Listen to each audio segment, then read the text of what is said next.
আচ্ছা, আপনি কি কল্পনা করতে পারেন আজকের এই পাতলা স্মার্টফোনের আদিপুরুষ দেখতে কেমন ছিল? এই যে দেখছেন ইটের মতো বড় একটা যন্ত্র, এটাই ছিল বিশ্বের প্রথম মোবাইল ফোন। আর এটা দিয়ে প্রথম কাকে কল করা হয়েছিল জানেন? জানলে আপনি চমকে যাবেন। সময়টা ছিল ১৯৭৩ সালের ৩ এপ্রিল। মোটরোলা কোম্পানির প্রকৌশলী মার্টিন কুপার নিউ ইয়র্কের রাস্তায় দাঁড়িয়ে সবার সামনে পকেট থেকে বের করলেন এক দানবীয় যন্ত্র। নাম তার মোটরোলা ডাইনাটেক 8000X।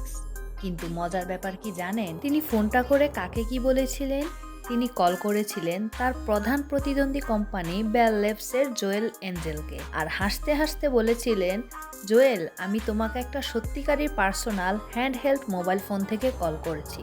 শুনলে অবাক হবেন, আজকের ফোনের ওজন যেখানে মাত্র ১৭০ থেকে ২০০ গ্রাম, সেই প্রথম ফোনটার ওজন ছিল ১.১ কেজি, মানে একটা আস্ত ইটের সম। আর এর ব্যাটারি ১০ ঘন্টা চার্জ দিলে কথা বলা যেত মাত্র ২০ মিনিট, মানে চার্জ হতে হতে আপনার দিন শেষ, কিন্তু কথা বলা শুরু করলেই ব্যাটারি শেষ। এর দামও ছিল আকাশচুম্বী, প্রায় $৪,০০০, যা আজকের দিনে হিসেব করলে প্রায় ৯-১০ লক্ষ টাকা। মার্টিন কুপারের সেই ইটের মতো ফোনটাই কিন্তু আজ আপনার হাতে থাকা সুপার কম্পিউটার বা স্মার্টফোনের জন্ম দিয়েছে। এই ৫০ বছরের জগৎ কতটা বদলে গেছে ভাবা যায়। আচ্ছা, আপনার হাতে থাকা প্রথম মোবাইল ফোনটা কোন ব্র্যান্ডের ছিল? কমেন্টে আমাদের জানান। ভিডিওটি ভালো লাগলে শেয়ার করুন, আর এমন দারুণ সব তথ্যের জন্য ফলো দিয়ে এবং সাবস্ক্রাইব করে পাশেই থাকুন।